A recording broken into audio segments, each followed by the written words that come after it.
Says Hickok45 coming to you from the deep woods of Middle Tennessee. And yes, I am your internet companion.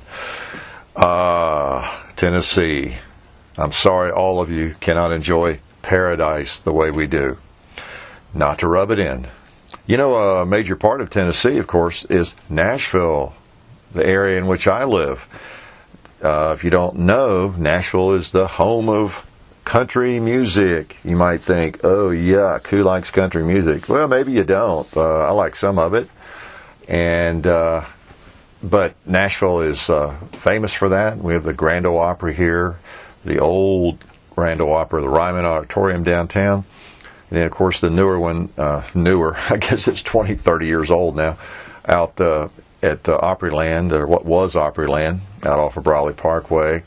And we have some wonderful sites here in Nashville. If you're ever, in the area, or you're in the States, or you're in Tennessee, you don't want to miss Nashville if that's possible. You want to visit Nashville.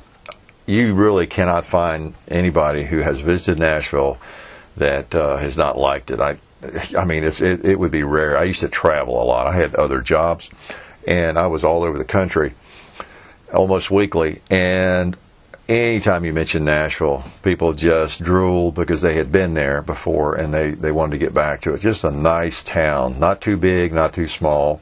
Beautiful country, the rolling hills of Middle Tennessee, and I'm proud to be here. So anyway, this week we're going to talk about a few things, as you can imagine, since it's a radio broadcast. We're going to talk a little bit about, what are we going to talk about? Some of the messages I get and some comments on that about maybe helping me out in that respect, about the firearms that you're looking for and how to weed that down maybe, and how it's very difficult. Just some tips on getting around the channel, perhaps. The gun action of the week, of course. I'll reveal to you what last week's was, and I think a lot of you know by now. What else? We're going to talk about some guns we're going to be doing, and we're going to be using in videos, and some of the creative work suggestions we get, and we'll just see what comes up. How's that? So whatever I talk about, you'll hear it first right here. So anyway, sit back, grab you a cool drink, and try to bear with me. Maybe, just maybe, I'll say one thing that's worthwhile and that you'll get something out of. So anyway, we hope so. How's that sound? Something that's still getting bigger and bigger and bigger are the questions and messages I get. And of course I mention that frequently because I'm trying to keep it manageable, and it obviously is continuing to grow with the number of subscribers and views per day, new people coming in and everything. And please, if you're listening to this broadcast, hopefully you have read the entire home page of my channel, and you see the questions that I don't answer and where you need to ask questions. Don't want to come off as rude, but I have no choice but to pretty much stick to that. If I get a question on my profile on the front page there, the home page, I'm not likely to answer that at all. I read everything, and but I don't answer it. I state very clearly there on my first page of what I answer, that they need to come to me as a private message, a PM. It's just easier to manage there. I mean, I lose them once you sent me, so you may write me again the next day or answer back. I don't know what you had asked me the first time, but it's just a matter of hitting reply, typing an answer, and going with it. So that's why I do that. And just wanted to remind you, keep your messages brief as possible. I still get some long, convoluted messages. I really just have to skim through it and try to read it quickly. If I answer your question just partially, that's the reason why, probably because it was so long. I can't ferret out what all you're asking me, or it's no time for that. Because remember, I'm looking at another, whatever it is, 20 or 50 above that. I'm working to get to. Then again, though, as I've said before, you may get a long answer. You may get, it just depends on what you're asking, and if I understand it quickly. along the same lines, if you ask me about gun comparisons and things of that nature, I mean, if you look at the big picture, one thing we're doing with the channel is we're trying to demonstrate some things about firearms, lots of things, of course, provide some education and entertainment, but what gun you might want to consider, what guns fit certain niches, for you. If you see the videos on the Glock 30 and you like it, but you hear me talk about it being kind of thicker or heavier, maybe then you don't consider that one as much as you do a Glock 26 or Walther PPS or whatever it is I'm talking about. So anyway, if I still get quite a few questions and messages. Which was better, Hickok, the Glock 23 or Glock 20, different things like that. Well, I may not answer those either, because that's what the videos are for. If you want to know about a Glock 20, you want to know about a Glock 23, or which is better for you, that's why I do the videos. And I mean, that kind of sounds short, I guess, but I mean, isn't that kind of the answer? The videos that we do are designed to give you as much information as we can about these specific guns, and where they might work, and how big they are, and how they compare with each other. And you can see the recoil, and I talk about recoil and the differences and all that in all the videos. So that's where those answers are. Don't mean to be a smart aleck, but that's where those answers are, in the videos. Now, there are exceptions to that, of course, but just please be aware of that I can't definitely stop and be careful what you ask, because I, again, don't want to be rude, but I can't just stop and write a treatise on something that you've asked. I might have a lot of thoughts on it, but I just can't do that. So anyway, Google's your friend, and all that, and try to use me for the experience that I have in a specific area, if at all possible. Okay, so just to mention that, because I have to go through those pretty quickly at times, or as quickly as I can anyway, and still give a halfway intelligent answer, if that's possible for me, right? And I guess it's on kind of the same subject. I get messages and comments, as you see on some of the videos at times, or on a profile, to the effect, when are you going to review the CZ75, Hickok, or when are you going to review the X9 40 12 30 gun, whatever, something I probably haven't heard of, or maybe even are you ever going to review this? I thought you were going to review that, or do you have this gun? Now, sometimes those are in messages, and sometimes they're just postings, as you see, which is fine. That's how I learn what you all are interested in seeing and about various guns. However, it's kind of a slower trickle than I'm sure a lot of people would like. And again, that's a compliment. People who like the videos and like the way I do guns, they want to see some specific gun. If there's a gun they're thinking about or they read about, I'd like to see Hickok shoot that and see how it shoots. Because on the range at the various distances and all that kind of thing, and how it handles, and see what his opinion is of it. And that's complimentary, very complimentary. Just be aware that I can't get my hands on every gun, and it's a process that takes time anyway. So I guess what I'm saying, I get so many of those too, that and a lot of those I think I've covered that, actually. So when I get a message or see a posting that says, when are you going to review this particular gun? Do you have this gun? Do you know about this gun? Or are you aware of this gun? Do you know what one of these is? Why don't you review one of those? Or when are you going to review that one? Why haven't you reviewed that? And you get the same message. I don't know if it's from the same person or not, sometimes over and over, but that's you might want to phrase them that way. In fact, just, I would like to see, I think I've said that before, I would like to see you shoot a particular gun. That's really a better way to say that in a lot of ways, because that's really the way I'm going to interpret any question about that, because for one thing, I don't have time to explain to every single one of those messages, do you have this, and would you like to review it, or when are you going to review it? Obviously, I can't just sit down and write, well, let's see, I don't know, that would probably take another month or another year, maybe sometime in 2013 I'll get to that particular genre of firearms. I can't do that. What I do is register all those as a mental note, but by all means do it if there's a gun you like, because it's kind of a sifting process there. It funnels down to specific guns that I see a lot of comments about, and it helps bring those specific firearms to my attention that I might want to consider at some point. So particularly if it's something I'm interested in. Now I have acquired some firearms that maybe I don't have a lot of intent to keep, but I've gotten so many requests, and I know a lot of people do like them. So that can happen too, of course.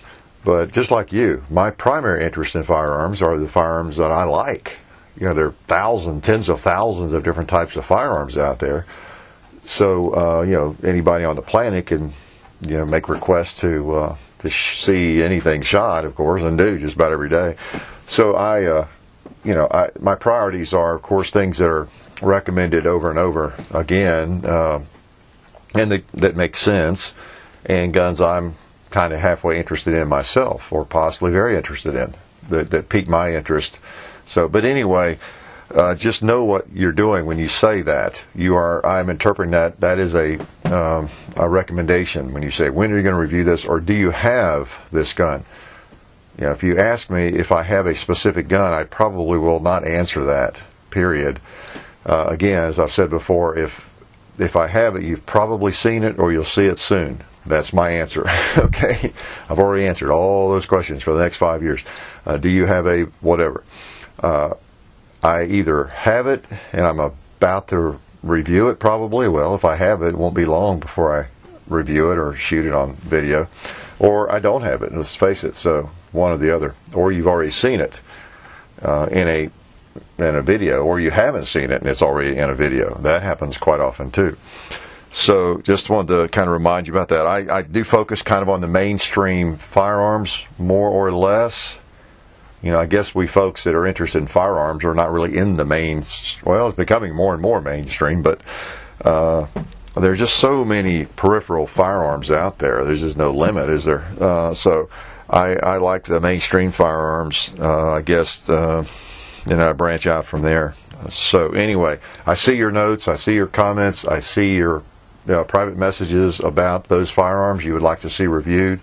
But again, when you just ask me if I have it, you'd like to see it, or do I know about a certain gun, I can't answer all those.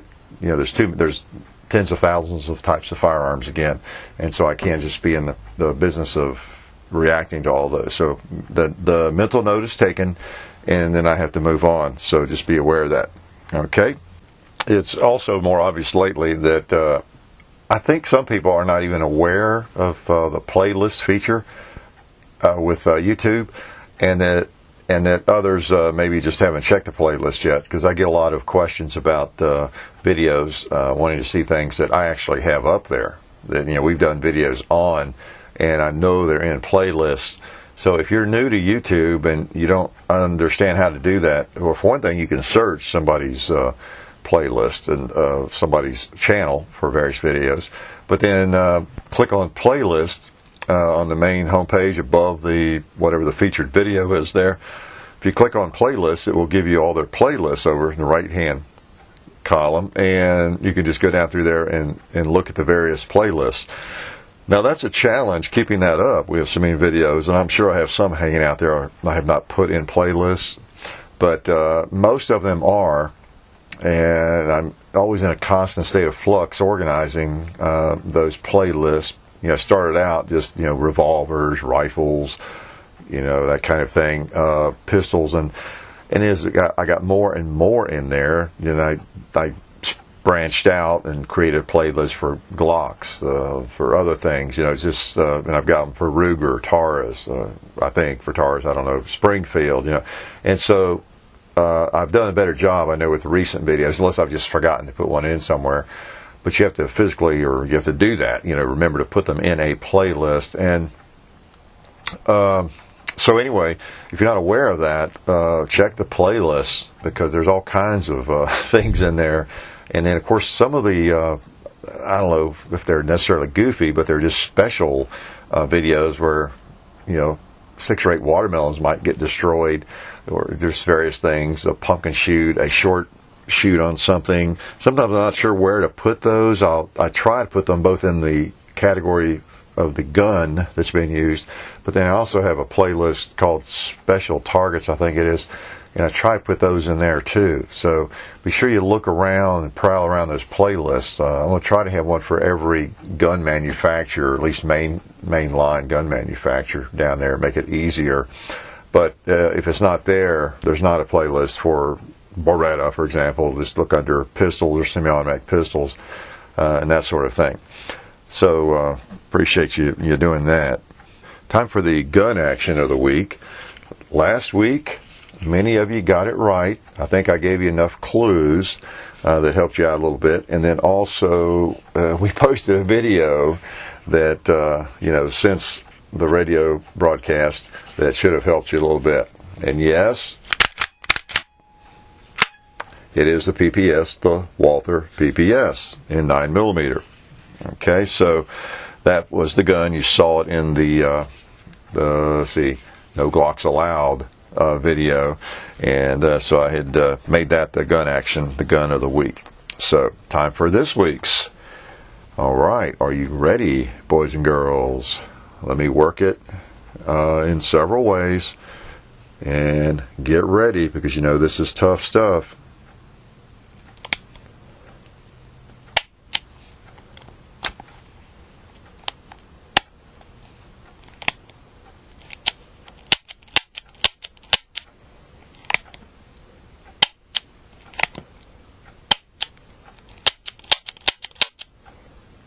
Okay, there's your clue.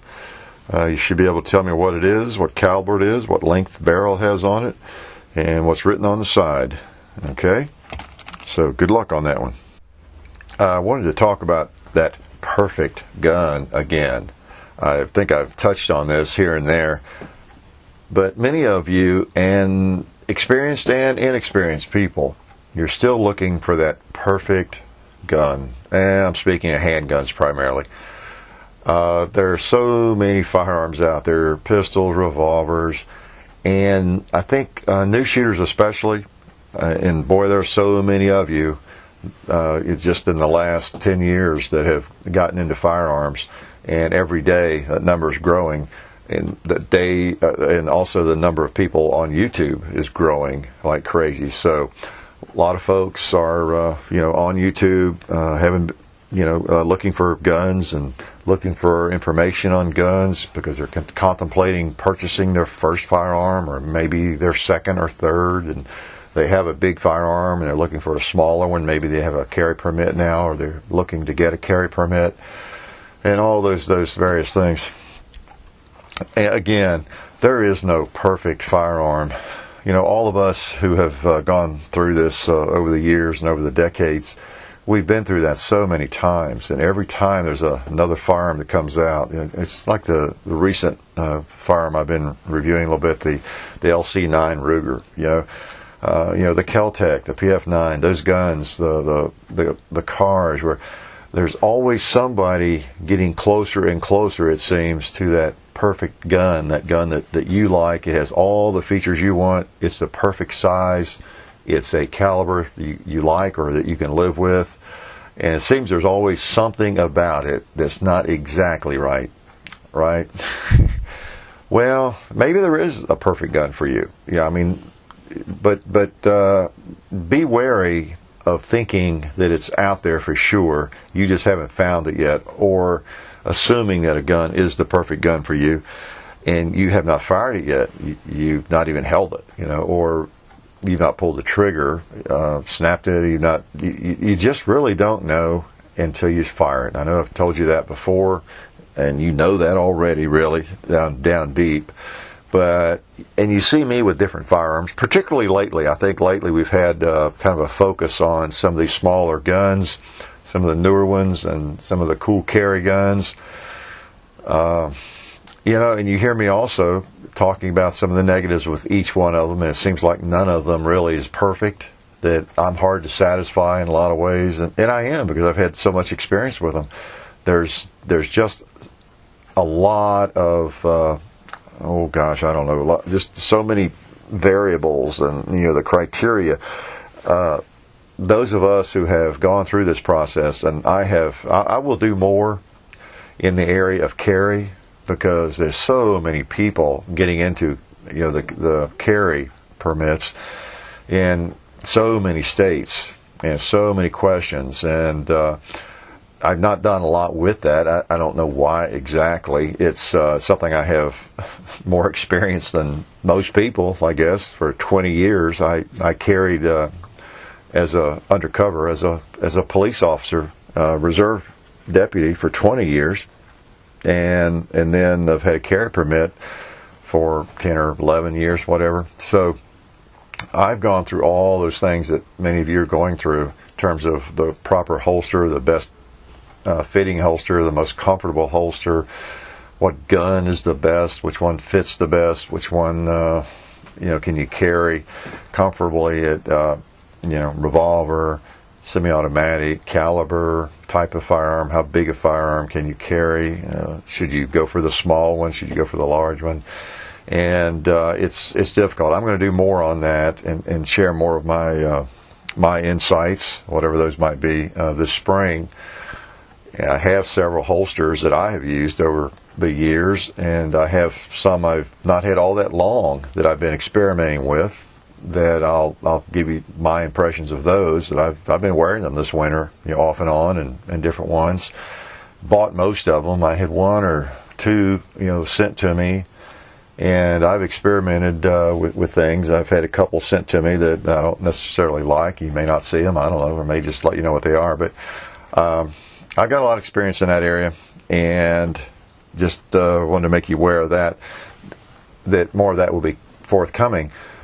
But by and large, you just really have to experiment and try things. It's that simple. Hopefully you have some friends who have different firearms. That helps. You have a rental range around close. That helps. And you get a chance to actually fire these guns that you're looking at and contemplating.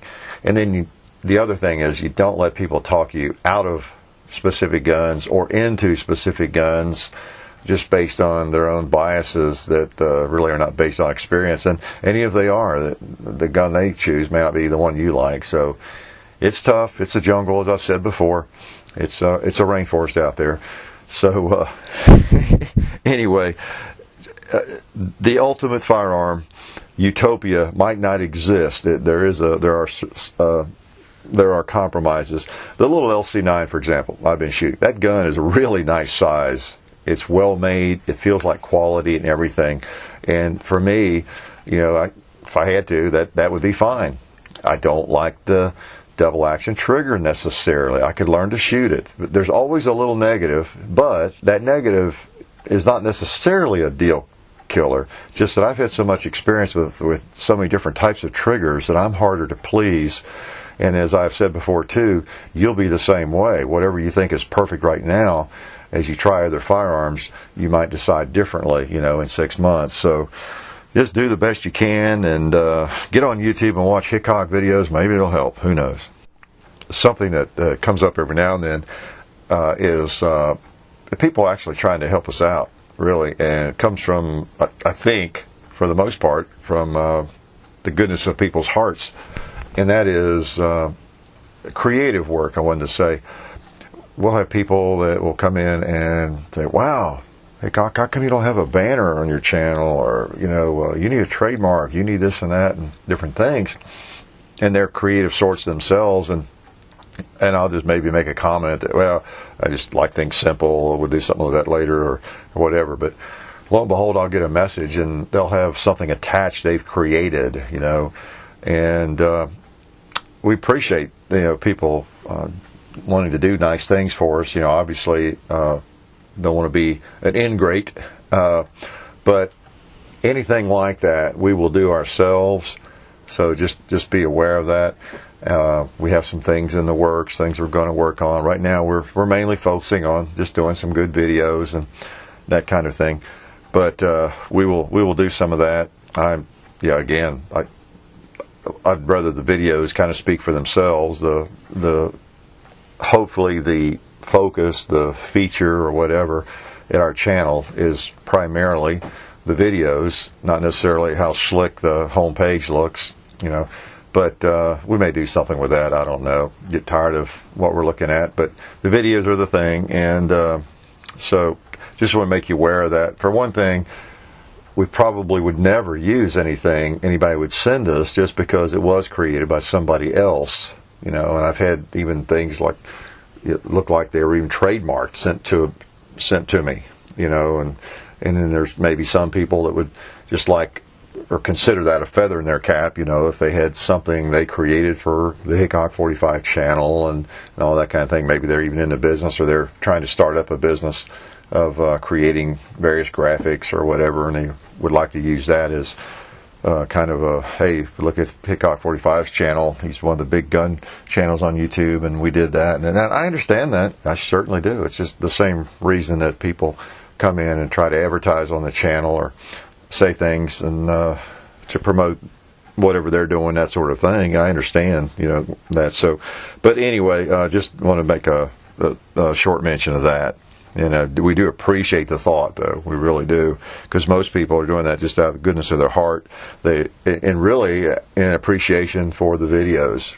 I have a lot of really heartfelt thanks that come through in messages and through various avenues.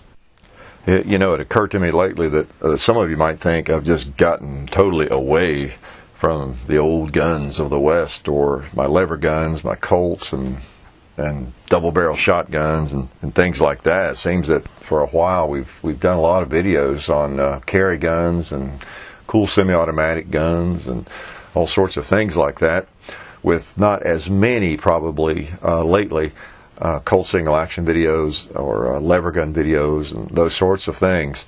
Well, rest assured, we will be doing some of those, because they're one of my very favorite areas of firearms. And I guess we've done a lot of things with some hot new guns and newer guns and just different things. And a lot of that has been driven by requests and things I was curious about, and just whatever I could get my hands on and all that. Me, it's hardly a gun I don't like.